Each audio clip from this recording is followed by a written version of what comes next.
नमस्कार दोस्तों, आप सभी का स्वागत है फ्रीडम एजुकेशन ऑफ इंडिया में। तो दोस्तों, आज की इस लेक्चर के माध्यम से जो मैं आपको टॉपिक कंप्लीट करवाने वाला हूँ वो अपने राजस्थान जीके से संबंधित जो महत्वपूर्ण टॉपिक आता है, जिसका नाम है दोस्तों राजस्थान के प्रमुख लोक नाट्य। इसी टॉपिक को मैं आपको इस वीडियो के माध्यम से कंप्लीट करवाऊँगा। ये काफ़ी महत्वपूर्ण टॉपिक है क्योंकि इस टॉपिक से अपने एग्जाम में प्रश्न पूछा जाता है। इससे पहले मैंने आपको 2 अति महत्वपूर्ण टॉपिक कंप्लीट करवाए थे।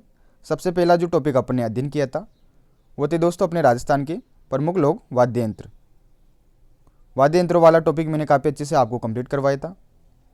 इसके अलावा दोस्तों जो सेकंड टॉपिक अपन ने पढ़ा था वह है दोस्तों राजस्थान के प्रमुख लोक नृत्य। तो ये दोनों टॉपिक अपन ने काफ़ी अच्छे से विस्तार पूर्वक पढ़े थे और इन टॉपिक से संबंधित जो भी महत्वपूर्ण प्रश्न थे जो कि विगत वर्षों की परीक्षाओं में पूछे गए थे उनको भी अपन ने कंप्लीट किया था।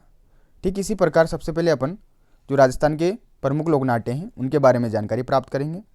देन उसके बाद इस टॉपिक से संबंधित जो भी महत्वपूर्ण प्रश्न हैं उनको कवर करेंगे। तो सभी विद्यार्थी ध्यानपूर्वक इस लेक्चर को देखिएगा। काफ़ी अच्छा ये लेक्चर आप सभी के लिए होने वाला है क्योंकि इस लेक्चर के माध्यम से काफ़ी सारी नई जानकारियाँ आपको अपने राजस्थान के संबंध में प्राप्त होने वाली हैं। अपने राजस्थान के अलग अलग क्षेत्रों में लोक नाट्यों की अलग अलग विधाएँ प्रचलन में हैं और उन्हीं की पर्टिकुलर कोई ना कोई एक निश्चित विशेषता है। उन्हीं विशेषताओं को अपन जानेंगे जिनसे अपने एग्जाम में प्रश्न पूछा जाता है। तो आइए प्रारंभ करते हैं आज की इस कक्षा को। काफ़ी अच्छी ये कक्षा होने वाली है। राजस्थान में लोक नाट्यों की प्रमुख विधाएं, इनमें मुख्यतः ख्याल, लीलाएं, स्वांग, नौटंकी, ये सभी अपने राजस्थान के अलग अलग क्षेत्रों की विधाएं हैं जिनका प्रचलन अलग अलग क्षेत्रों में वर्तमान समय में भी किया जा रहा है। और इन्हीं की विशेषताओं को अपन जानेंगे कि इनके अंतर्गत क्या किया जाता है जिनसे अपने एग्जाम में प्रश्न पूछा जाता है। सबसे पहले अपन जो विधा पढ़ेंगे लोक नाट्य की वो पढ़ेंगे दोस्तों ख्याल। ख्याल से संबंधित अपने एग्जाम में जनरली बार बार प्रश्न पूछा जाता है। तो ख्याल को आपको अच्छे से मैं आपको पढ़ाने वाला हूँ विस्तार पूर्वक। तो सबसे पहले आप क्या कीजिए, ख्याल की एक बार परिभाषा देख लीजिए, फिर उसके बाद में आपको इसको समझाने वाला हूँ। तो लोक नाट्य की वह विधा जिसमें धार्मिक, सामाजिक, ऐतिहासिक अथवा पौराणिक कथानक को पदबद्ध रचनाओं के रूप में विभिन्न पात्रों द्वारा गाकर लोक मनोरंजन हेतु प्रस्तुत किया जाता है। तो लोक नाट्य की ऐसी विधा अपने पास क्या कहलाती हैं? ख्याल कहलाती हैं।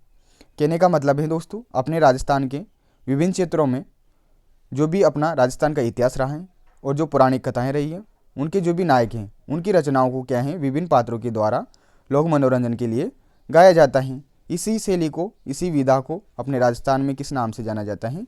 ख्याल के नाम से जाना जाता है। नाटक में जहाँ देखना और सुनना दोनों प्रधान होता है, आप नाटक देखते हो तो उसे देखते भी हो और अच्छे से सुनते भी हो, तभी आप उसका आनंद ले पाते हो।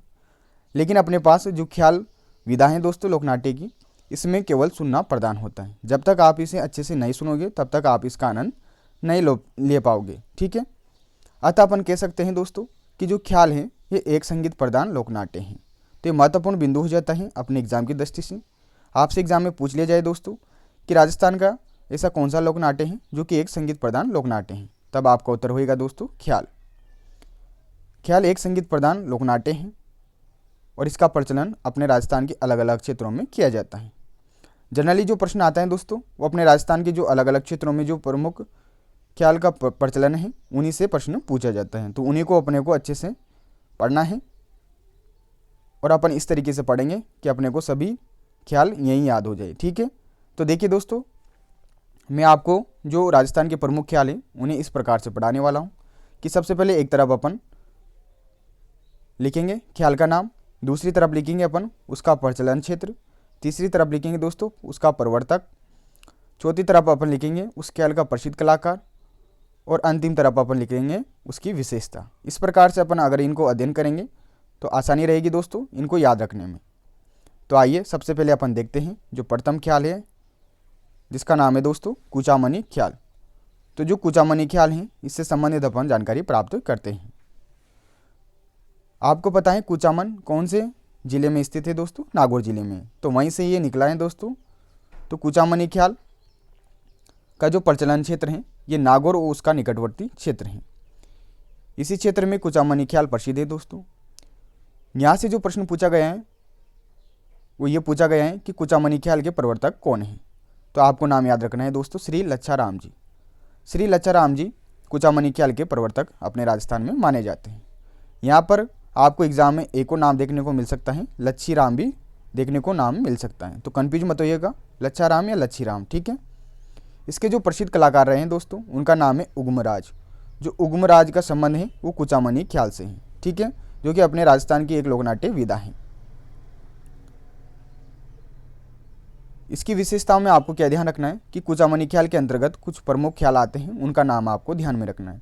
पहला नाम है दोस्तों चांद नीलगिरी, दूसरा नाम है राव रिडमल, तीसरा नाम है दोस्तों गोगा चौहान, चौथा नाम है मीरा मंगल। ये सभी दोस्तों जो प्रमुख ख्याल हैं ये कुचामनी ख्याल के अंतर्गत आते हैं, जिनका प्रचलन नागौर व उसके निकटवर्ती क्षेत्र में किया जाता है, ठीक है। तो इस प्रकार से आपका ये जो पहला ख्याल है कुचामनी ख्याल ये कंप्लीट हो जाता है। यहाँ से जो अभी तक एक ही प्रश्न पूछा गया है कि जो कुचामनी ख्याल है इसका संबंध नागौर जिले से है और इसके जो प्रवर्तक रहे हैं वो श्री लच्छा राम जी रहे हैं, ठीक है।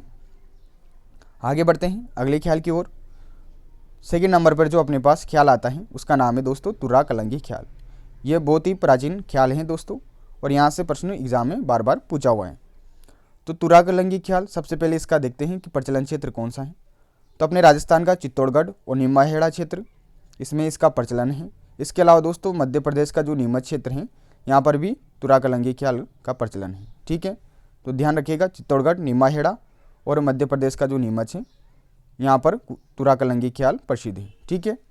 इसके जो प्रवर्तक रहे हैं दोस्तों वो कौन रहे हैं उसके बारे में आप जानिए। तो चंदेरी, तो ये चंदेरी अपने मध्य प्रदेश में स्थित हैं दोस्तों, ये बात भी आप ध्यान रखिएगा।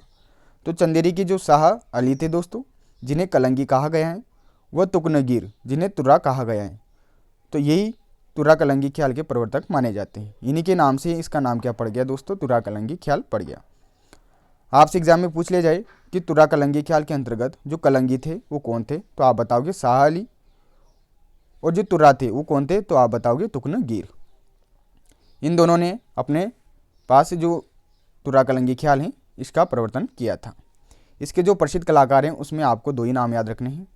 पहला नाम है दोस्तों जयदयाल सोनी, दूसरा नाम है हमीद बेग। ये दोनों कलाकार तुर्रा कलंगी ख्याल के प्रसिद्ध कलाकार रहे हैं, ठीक है। विशेषताओं में आपको क्या ध्यान रखना है कि जो तुर्रा कलंगी ख्याल है इसमें मंच सज्जा होती है, यानी कि ये एकमात्र ऐसा नाट्य है जिसमें मंच सजावट की जाती है। सर्वाधिक दर्शक भाग लेने की इसमें संभावना होती है, और जो वाद्य यंत्र का प्रयोग किया जाता है वो चंग वाद्य यंत्र का प्रयोग किया जाता है। तो महत्वपूर्ण विशेषता है, ध्यान में रखिएगा। जो चंग वाद्य यंत्र हैं, तो मैंने आपको जब वाद्य यंत्र वाला टॉपिक पढ़ाया था काफ़ी अच्छे से पढ़ाया था। 4 प्रकार के वाद्य यंत्र हैं, सुशिर, घन, ताल और तत्। उन्हीं में से कौन से प्रकार का वाद्य यंत्र हो जाएगा ये चंग, तो ये हो जाएगा अपने पास ताल। ये ताल वाद्य यंत्र हैं, ठीक है, ताल या अवनत। आगे बढ़ते हैं अगले ख्याल की ओर। तो तीसरे नंबर का जो ख्याल आता है अपने पास वह है दोस्तों चिड़ावा ख्याल। जो चिड़ावा क्षेत्र है ये अपने शेखावटी में स्थित है, इसलिए इसे शेखावटी ख्याल भी बोल दिया जाता है। तो दोनों नाम आपको ध्यान में रखने हैं, चिड़ावा या शेखावटी ख्याल। इसका जो प्रचलन क्षेत्र है वो कौन हो जाएगा, शेखावटी क्षेत्र हो जाएगा। शेखावटी क्षेत्र में सीकर, खंडेला, इन क्षेत्रों में चिड़ावा ख्याल या शेखावटी ख्याल का प्रचलन है। इसके अलावा दोस्तों नागौर जिले का जो जायल क्षेत्र है यहाँ पर भी इसका प्रचलन है। इसके जो प्रवर्तक रहे हैं ये काफ़ी महत्वपूर्ण है, एग्जाम में प्रश्न पूछा जा सकता है कि जो चिड़ावा या शेखावटी ख्याल के प्रवर्तक रहे हैं वो कौन रहे हैं, तो आप बताओगे दोस्तों श्री नानूराम चिड़ावा रहे हैं, ठीक है। जो चिड़ावा ख्याल या शेखावटी ख्याल के प्रसिद्ध कलाकार हैं उनमें आपको 3 नाम महत्वपूर्ण याद रखने हैं। पहला नाम है दोस्तों दुलिया राणा, दूसरा नाम है सोहनलाल, तीसरा नाम है नाथूलाल राणा। तो ये तीनों नाम आपको ध्यान में रखने हैं। क्यों ध्यान में रखने हैं, क्योंकि जो उच्च स्तर के एग्जाम होते हैं उनमें जनरली इनके प्रसिद्ध कलाकारों से भी प्रश्न पूछ लिया जाता है। जैसा कि मैं आपको जानकारी दूं कि क्वेश्चन किस प्रकार से पूछा जा सकता है। क्वेश्चन आएगा दोस्तों कि दुलिया राणा, सोहनलाल, नाथूलाल राणा, इन तीनों का संबंध राजस्थान की कौन सी कला से है, तो अब आप बताओगे दोस्तों ख्याल से है, ठीक है। पर्टिकुलर अगर ख्याल का नाम दे दिया जाए, जैसे कि कुचामनी ख्याल दे दे, तुर्रा कलंगी ख्याल दे दे, चिड़ावा या शेखावटी ख्याल दे दे और एक और अन्य ख्याल दे दे, तब आपका उत्तर रहेगा दोस्तों चिड़ावा या शेखावटी ख्याल। इसके ये प्रसिद्ध कलाकार रहे हैं। तो ये आपको नाम याद होना आवश्यक है। जैसे कि अपन एक और टॉपिक अध्ययन करते हैं राजस्थान की चित्रकला, उसमें अपन विभिन्न प्रकार की शैलियाँ पढ़ते हैं और उनके चित्रकार पढ़ते हैं। तो वहाँ पर भी इसी प्रकार से जनरली प्रश्न पूछा जाता है काफ़ी बार। वो किसी भी शैली के जो चित्रकार हैं उनके नाम दे देगा और पूछेगा कि इन चित्रकारों का संबंध राजस्थान की कौन सी चित्रकला शैली से है। तो इस प्रकार से भी प्रश्न पूछा जाता है। तो यहाँ से भी आपकी इस प्रकार से प्रश्न पूछा जा सकता है, इसलिए थोड़ा बहुत तो आपको ध्यान में रखना चाहिए। ठीक है। चिड़ावा या सिकावटी ख्याल के अंतर्गत जो प्रमुख ख्याल हैं उनमें नाम है दोस्तों हीर रांझा, डोला मरवण, हरिश्चंद्र, भरतहरि, जयदेव कलाली। ये सभी दोस्तों चिड़ावा या सिकावटी ख्याल के अंतर्गत प्रमुख ख्याल आते हैं। तो ये आपके 3rd नंबर का जो ख्याल है ये भी कंप्लीट हो जाता है। अगला जो ख्याल आता है ये काफ़ी महत्वपूर्ण है, इससे क्वेश्चन काफ़ी बार पूछा हुआ है, जिसका नाम है दोस्तों अली बख्शी ख्याल। जो अली बख्शी ख्याल है दोस्तों, इससे जो प्रश्न आया अभी तक एग्जाम में वो इसके प्रचलन क्षेत्र से आया है कि जो अली बख्शी ख्याल है इसका प्रचलन क्षेत्र कौन सा है। तो आप बताओगे दोस्तों राजस्थान का अलवर क्षेत्र या अलवर जिला। अलवर का ये प्रसिद्ध ख्याल है दोस्तों। तो महत्वपूर्ण बिंदु है आप सभी की एग्जाम की दृष्टि से। आपसे पूछ लिया जाए कि अली बख्शी ख्याल का प्रचलन राजस्थान के कौन से जिले में या कौन से क्षेत्र में, तब आपका उत्तर हो जाएगा दोस्तों अलवर क्षेत्र में। इसलिए जो अली बख्शी ख्याल है इसको अलवर ख्याल के नाम से भी जाना जाता है। इसके जो प्रवर्तक रहे हैं दोस्तों वो मुंडावर। ये मुंडावर अपने अलवर जिले का एक ठिकाना है। इसी के एक ठिकानेदार थे दोस्तों अली बख्श। इन्हीं के समय अली बख्शी ख्याल का यहाँ पर परिवर्तन हुआ था। और दोस्तों जो अली बख्श हैं इन्हें अलवर का रसखान भी कहा जाता है। तो ये सभी महत्वपूर्ण बिंदु हैं जो कि आपको ध्यान में रखने हैं, यहाँ से एग्जाम में प्रश्न पूछा जाता है। तो इस प्रकार से आपके अभी तक 4 महत्वपूर्ण ख्याल कंप्लीट हो जाते हैं। पहला पढ़ा अपन ने कुचामनी ख्याल, जिसका प्रचलन नागौर जिले में है। दूसरा पढ़ा अपन ने दोस्तों तुरा कलंगी ख्याल, जिसका प्रचलन चित्तौड़गढ़, निमाहेड़ा और मध्य प्रदेश के नीमच में है। ठीक है। तीसरा है दोस्तों चिड़ावा या सिकावटी ख्याल, जिसका प्रचलन सिकावटी क्षेत्र में है।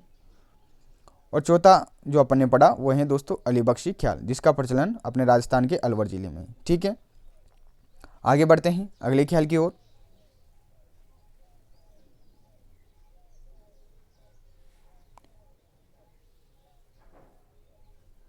ये नोट महत्वपूर्ण है, इसे भी आप ध्यान में रखिएगा। जो अलवर ख्याल या अली बख्शी ख्याल है इसका जो पहला वो सर्वश्रेष्ठ ख्याल है दोस्तों उसका नाम है दोस्तों कृष्णलीला। तो महत्वपूर्ण बिंदु है, ध्यान में रखिएगा कि आपसे पूछ ले जाए कि अली बख्शी या अलवर ख्याल का जो महत्वपूर्ण और सर्वश्रेष्ठ ख्याल है वो कौन सा है, तो अब आपका उत्तर हो जाएगा कृष्णलीला। ठीक है। अब अगला जो ख्याल आता है अपने पास वो आता है दोस्तों कन्हैया ख्याल। जो कन्हैया ख्याल है दोस्तों ये अपने राजस्थान के करौली, सवाई माधोपुर, भरतपुर, धौलपुर इन क्षेत्रों में प्रचलन में है।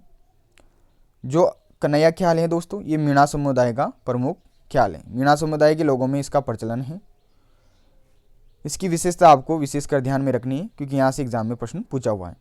जो कन्हैया ख्याल है दोस्तों इसके प्रस्तुतिकरण में मीडिया तथा उल्टी मीड देना महत्वपूर्ण होता है। तो ये विशेषता है।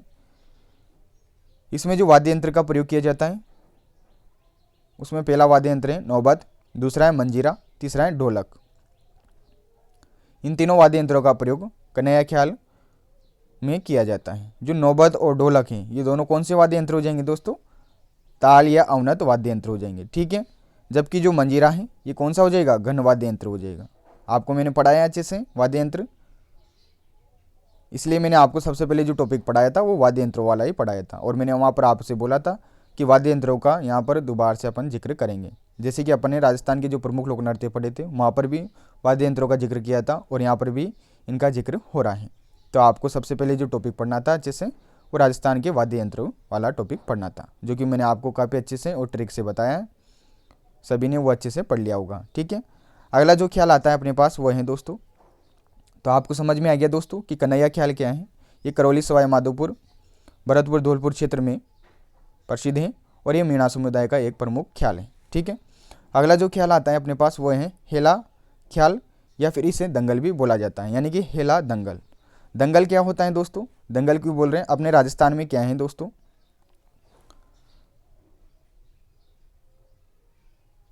ऐसी एक शैली प्रचलन में है। जैसे कि मैं आपको जानकारी दूं कि जब अपने पास कोई भी 2 दल, ठीक है, आमने सामने बैठकर बारी बारी से इन ख्यालों का क्या करते हैं, गायन करते हैं, तो इस कंडीशन को अपने राजस्थान में क्या कहा जाता है, दंगल कहा जाता है, जिनका एक और नाम देखने को मिलता है संगीत दंगल।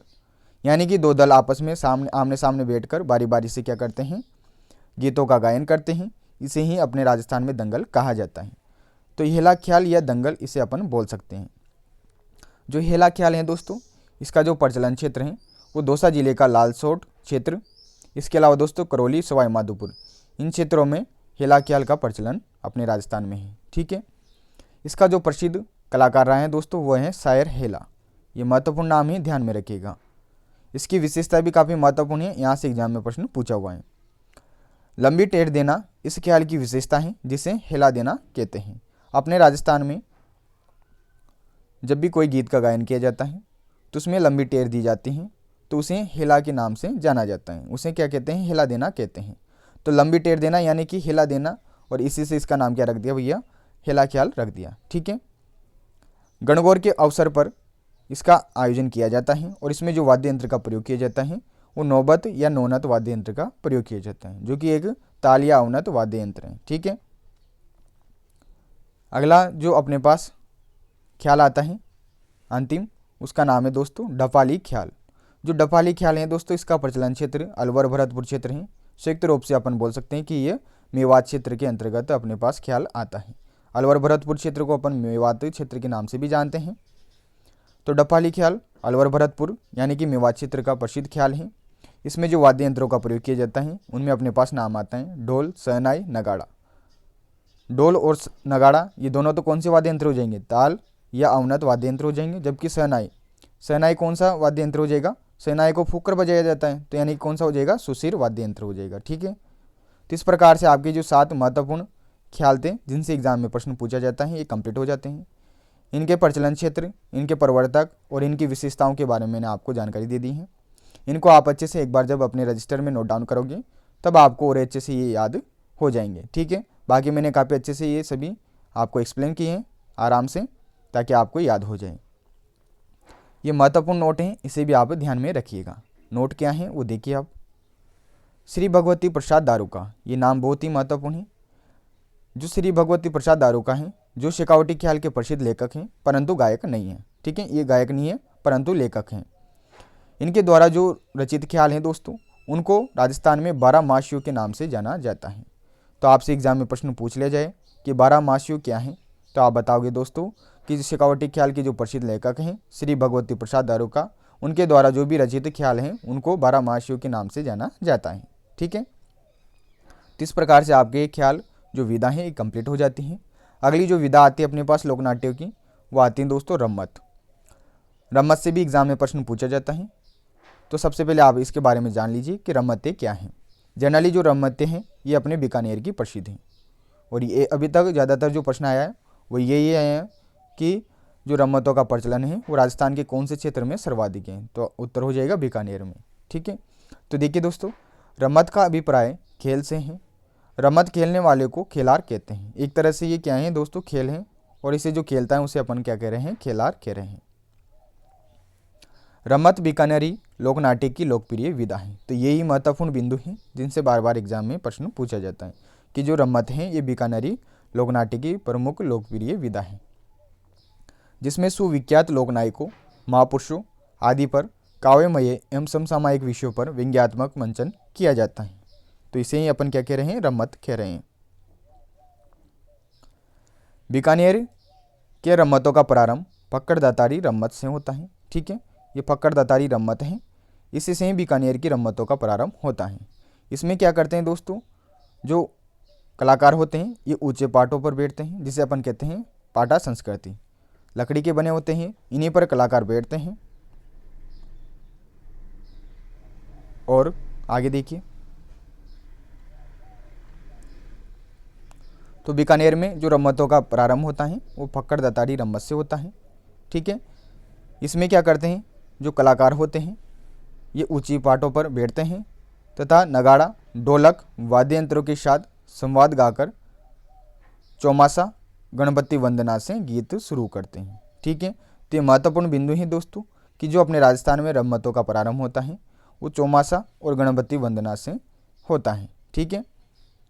और इसमें जो वाद्य यंत्रों का प्रयोग किया जाता है वो नगाड़ा, ढोलक वाद्य यंत्रों का प्रयोग किया जाता है। दोनों कौन से वाद्य यंत्र हो जाएंगे अपने पास? ताल या अवनत वाद्य यंत्र हो जाएंगे। आगे का पॉइंट देखिए आप। मोरध्वजरी रम्मत,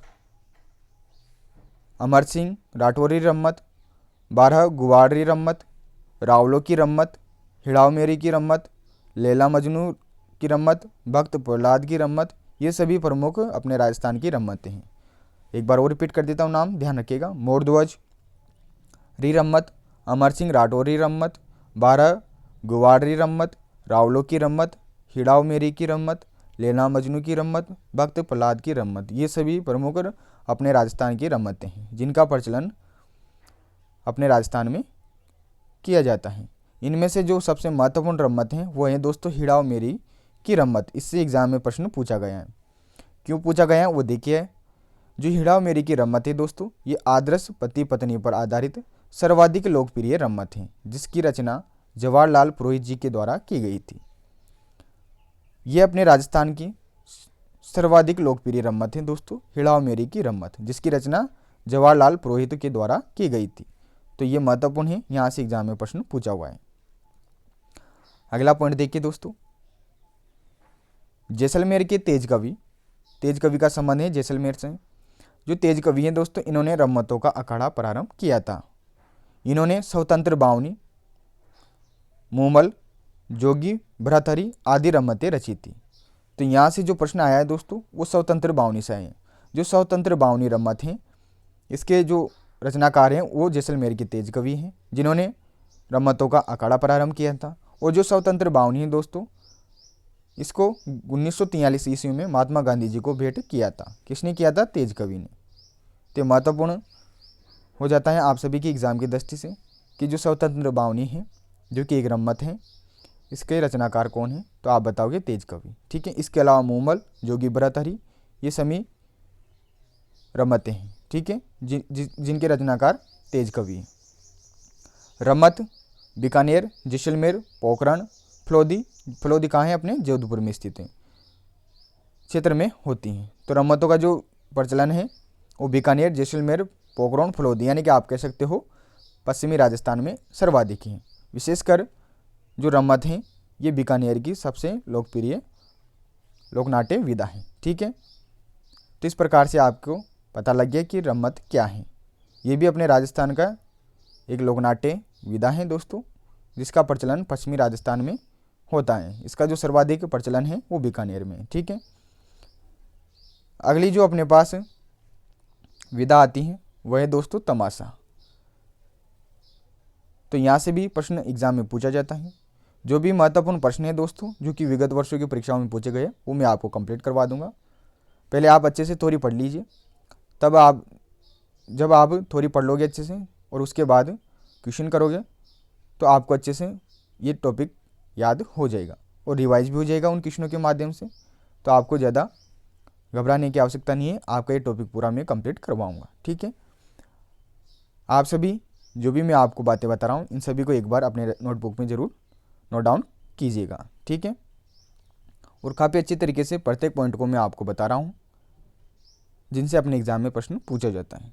अगली जो विधा है दोस्तों वह है अपने पास तमाशा।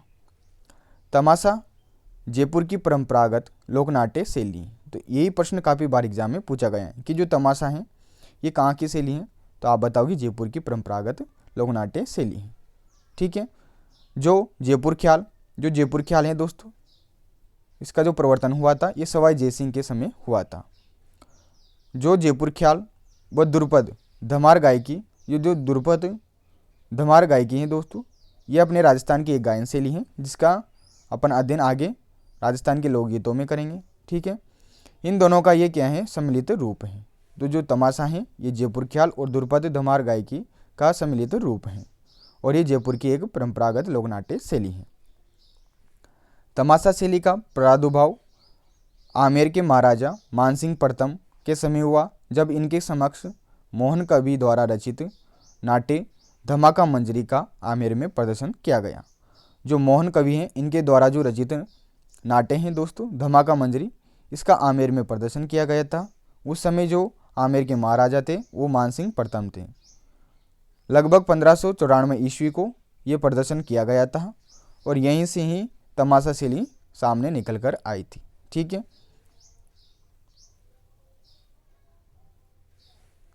अगला पॉइंट है जयपुर महाराजा प्रताप सिंह ने तमाशा के प्रमुख कलाकार बंशीधर भट्ट जिनका मूल स्थान था दोस्तों महाराष्ट्र, ये महाराष्ट्र से थे।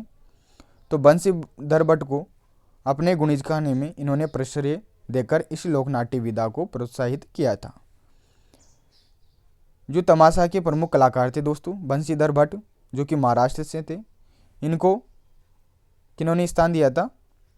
जो जयपुर के महाराजा थे प्रताप सिंह, इनके द्वारा इनके जो गुणिज खाना था उसमें स्थान दिया गया था। और एक तरह से आप कह सकते हो कि जो तमाशा शैली है, जो कि लोकनाट्य की एक विधा है, इसको प्रोत्साहित किया था।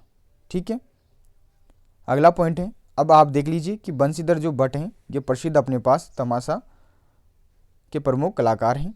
इनके द्वारा जो रचित तमाशे हैं उनका आपको नाम ध्यान में रखना है। बंशीधर भट्ट को दानी शिरोमणि भी कहा जाता है। इनके द्वारा रचित तमाशों में कान गुजरी, हीर रांझा का जो जयपुर में प्रदर्शन किया जाता है वो होली के अवसर पर किया जाता है।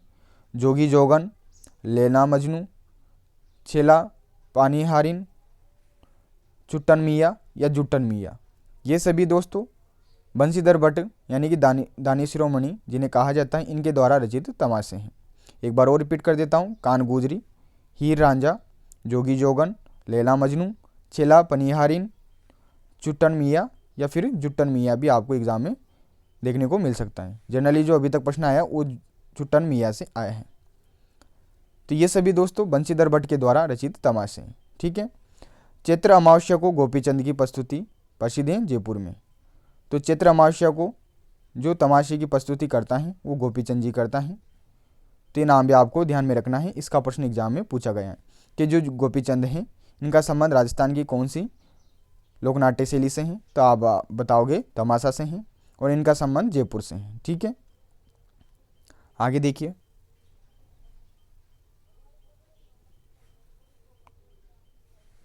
तमाशे में तबला, सारंगी, नकारा और हारमोनियम आदि प्रमुख वाद्य यंत्रों का प्रयोग किया जाता है। तो ये थी आपकी तमाशा शैली, जो कि एक लोकनाट्य की विधा है जिसका प्रचलन अपने राजस्थान के जयपुर जिले में है। ठीक है, तो इसी के बारे में मैंने आपको जो भी महत्वपूर्ण जानकारी थी एग्जाम की पॉइंट ऑफ व्यू से वो दी है। अब अपन बात करेंगे दोस्तों दंगली नाट्य कि दंगली नाट्य क्या है। वैसे मैंने आपको जो ख्याल में बताया था कि दंगल, तो उसी से ये संबंधित हैं, उसी को अपन दोबारा से पढ़ने वाले। दंगली नाट्य क्या होता है वो देखिए आप।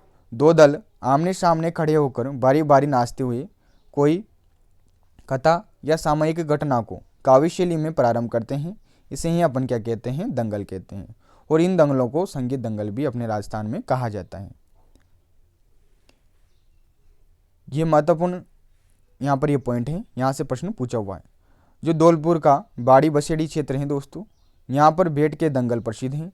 इसी प्रकार करौली क्षेत्र में कन्हैया के दंगल प्रसिद्ध हैं। ठीक है, अपन ने कन्हैया ख्याल भी पढ़ा है, तो ये उसी से निकला है। कन्हैया के दंगल भी उसे बोला जाता है। ठीक है, जो कि मीणा समुदाय में ज़्यादा प्रचलन में है। तो करौली क्षेत्र का कन्हैया के दंगल प्रसिद्ध हैं और धौलपुर का भेंट के दंगल प्रसिद्ध हैं। ठीक है, आगे बढ़ते हैं अगली विधा की ओर। अगली जो विधा है दोस्तों लोकनाट्य की, वह है चार बेत। ये महत्वपूर्ण है, यहाँ से भी प्रश्न एग्जाम में पूछा गया है। प्रश्न क्या आया है दोस्तों? दो प्रकार से प्रश्न आए।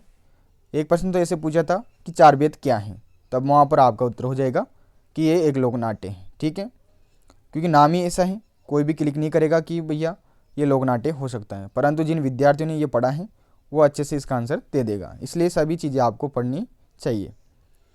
चार बेत के संबंध में अपन जानकारी प्राप्त करते हैं।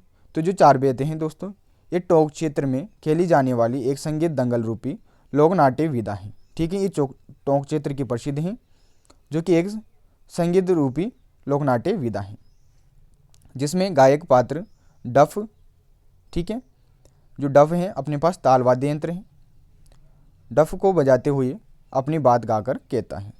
तो आपको दो ही महत्वपूर्ण बिंदु याद रखने हैं कि चार बेत टोंक क्षेत्र की एक संगीत दंगल रूपी लोकनाट्य विधा है। इसमें जो वाद्य यंत्र का प्रयोग किया जाता है वो डफ वाद्य यंत्र का प्रयोग किया जाता है।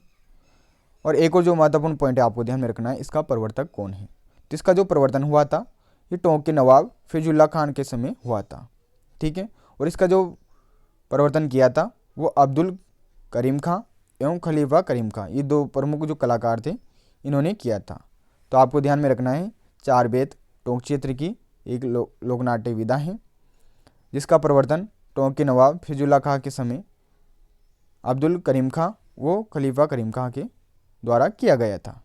इसमें डफ वाद्य यंत्र का प्रयोग किया जाता है। ठीक है, अब बात करते हैं अगली विधा के बारे में। तो देखिए दोस्तों, माच के ख्याल, माच को मंच भी कहा जाता है। ठीक है, ये मंच से ही संबंधित हैं। तो जो माच के ख्याल हैं ये भीलवाड़ा के प्रसिद्ध हैं। तो आपको इतना सा कि ध्यान रखना है कि जो भीलवाड़ा के बक्सू राम जी थे दोस्तों, इन्हीं को ही माच या मंच ख्याल का जन्मदाता माना जाता है। तो माच के ख्याल या मंच के ख्याल भीलवाड़ा के प्रसिद्ध हैं और बक्सू राम को इनका जन्मदाता माना जाता है। अगला आता है अपने पास गंधर्व नाट्य। जो गंधर्व नाट्य हैं दोस्तों, इसका प्रचलन अपने मारवाड़ क्षेत्र में है। तो मारवाड़ के जो निवासी होते हैं दोस्तों, ये गंधर्व पेशेवर नृत्यकार होते हैं। जो गंधर्व नाट्य हैं ये जैन धर्म पर आधारित एक लोक नाट्य कला है। इसमें दोस्तों अंजना सुंदरी और मैना सुंदरी नामक संगीत नाट्यों का प्रदर्शन किया जाता है। ठीक है, तो गंधर्व नाट्य मारवाड़ क्षेत्र में प्रसिद्ध हैं दोस्तों, ये जैन धर्म पर आधारित हैं। इसमें अंजना सुंदरी और मैना सुंदरी नामक संगीत नाट्यों का प्रदर्शन किया जाता है। तो इस प्रकार से अपना जो पहला भाग था ये कंप्लीट हो जाता है। अब अपन जिस विधा के बारे में बात करेंगे वह है दोस्तों लीला। तो लीलाओं के बारे में आपको पता है दोस्तों, जनरली अपने राजस्थान में दो ही लीलाएं प्रसिद्ध हैं, एक तो रामलीला और एक रासलीला। रामलीला भगवान श्री राम के जीवन पर आधारित है और रासलीला भगवान श्री कृष्ण के जीवन पर आधारित है। वैसे इनकी जानकारी है, परंतु कुछ अन्य जो जानकारी हैं उनको आप देख लीजिए एक बार, यहाँ से भी प्रश्न पूछ लिया जाता है। तो लोक नाट्य का एक बहु प्रचलित रूप जिसकी कथा पुराणों से ली जाती है। राजस्थान में लीलाओं के मुख्यतः दो रूप प्रचलित हैं, पहला है रामलीला, दूसरा है रासलीला। सबसे पहले अपने राजस्थान में जिसका प्रचलन हुआ वह है दोस्तों रासलीला। रामलीला से पहले रासलीला आई अपने राजस्थान में। तो रासलीला के बारे में आप जानिए। रासलीला श्री कृष्ण भगवान के जीवन चरित्र पर आधारित होती हैं। इसका जो प्रवर्तन किया था वो दोस्तों वल्लभ संप्रदाय के जो प्रवर्तक माने जाते हैं वल्लभाचार्य, उन्हीं के द्वारा किया गया था। तो आगे देखिए आप, रासलीला की उत्पत्ति वल्लभ संप्रदाय के वल्लभाचार्य के द्वारा की गई थी। जो वल्लभ संप्रदाय हैं इसके प्रवर्तक हैं दोस्तों वल्लभाचार्य, इन्हीं के द्वारा रासलीला की उत्पत्ति की गई है। राजस्थान में शिवलाल कुमावत ने इसे विशेष स्वरूप प्रदान किया, यानी कि जो रासलीला को प्रोत्साहित किया, एक अच्छा स्वरूप प्रदान किया, वो शिवलाल कुमावत ने किया है। इसी ने ही रासलीला को बढ़ावा अपने राजस्थान में दिया है। तो ये नाम महत्वपूर्ण है, ध्यान रखिएगा। राजस्थान में फुलेरा जो कि जयपुर में स्थित है, फुलेरा रासलीला का प्रमुख केंद्र रहा है। तो आपसे एग्जाम में प्रश्न पूछ लिया जाए कि राजस्थान का कौन सा क्षेत्र रासलीलाओं के लिए प्रसिद्ध है, तब आपका उत्तर हो जाएगा दोस्तों फुलेरा, जो कि जयपुर में स्थित है। इसके अलावा ये महत्वपूर्ण नोट भी आपको ध्यान में रखना है कि वह व्यक्ति जो रासलीला करता है उसे रासधारी कहा जाता है। ठीक है, तो इस प्रकार से जो जानकारी थी ये रासलीला के संबंध में थी, जो कि आपको याद होनी चाहिए। अगली जो लीला आती है अपने पास वह है दोस्तों रामलीला। यह भगवान श्री राम की जीवन गाथा पर आधारित लोकनाट्य है, जिसका शुभारंभ गोस्वामी तुलसीदास जी के द्वारा किया गया था।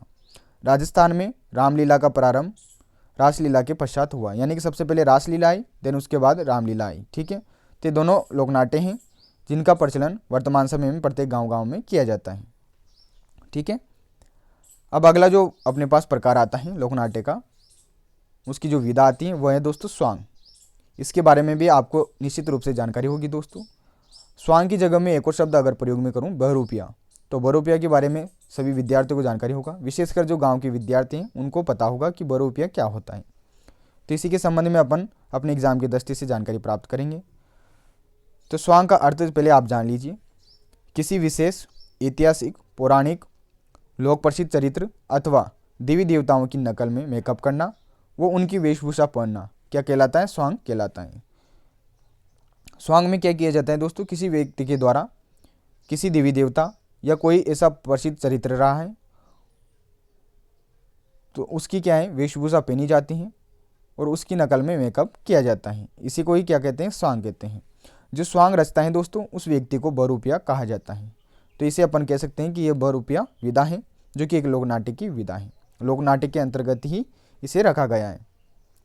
तो आपको ये भी चीज़ें याद होनी चाहिए कि लोकनाट्य के अंतर्गत अपन क्या क्या अध्ययन कर रहे हैं, क्योंकि जनरली कभी कभी एग्जाम में इस प्रकार से प्रश्न आता है, वो प्रश्न दे देगा कि अपने पास जो बहुरूपिया विधा है या जो शैली है ये किसके अंतर्गत आती है। पहला ऑप्शन दे देगा लोक नाट्य, दूसरा ऑप्शन दे देगा लोक नृत्य, तीसरा ऑप्शन दे देगा लोक चित्रकला और चौथा ऑप्शन दे देगा कुछ अन्य नाम। ठीक है, या दे दे वो गीतों के बारे में कि राजस्थान के लोकगीत, तब आपका उत्तर हो जाएगा लोकनाट्य। इसलिए जो प्रत्येक शब्द आपने प्रयोग किया है लोकनाट्य के अंतर्गत वो सभी शब्द भी आपको ध्यान में रखने हैं। तो देखिए दोस्तों, स्वांग रचने वाले व्यक्ति को बहुरूपिया कहा जाता है। भीलवाड़ा जिले के जो मांडल हैं जिसे अपन कहते हैं मांडलगढ़, यहाँ पर नारों का स्वांग प्रसिद्ध है। तो नारों का स्वांग कहाँ का प्रसिद्ध है भैया? भीलवाड़ा जिले के मांडलगढ़ का प्रसिद्ध है। ऑप्शन में आपको अगर भीलवाड़ा जिला मिलता है तो आप भीलवाड़ा जिला क्लिक करोगे, अगर भीलवाड़ा जिला ऑप्शन में नहीं है और मांडलगढ़ है तब आप मांडलगढ़ करोगे। ठीक है, तो यहाँ का नारों का स्वांग प्रसिद्ध है दोस्तों। एक और महत्वपूर्ण बिंदु आपको ध्यान में रखना है जिससे एग्जाम में प्रश्न पूछा हुआ है कि जो भीलवाड़ा के जानकी लाल जी थे दोस्तों, जानकी लाल भांड या जिसे अपन कह सकते हैं बहुरूपिये, इन्होंने भारत उत्सव में राजस्थान की जो भांड कला है या फिर अपन कह सकते हैं बहुरूपिया कला है या स्वांग विधा है, इसका प्रतिनिधित्व कर इस कला को राष्ट्रीय तथा अंतर्राष्ट्रीय स्तर की पहचान दिलाई है। तो ये महत्वपूर्ण यहाँ पर पॉइंट हो जाता है कि जो अपने पास राजस्थान की जो लोकनाट्य विधा है बहुरूपिया, इसको अंतर्राष्ट्रीय ख्याति किसने दिलाई है? तो आपका उत्तर हो जाएगा जानकी लाल जी ने दिलाई है। ठीक है, तो इसका प्रश्न एग्जाम में काफ़ी बार पूछा हुआ है।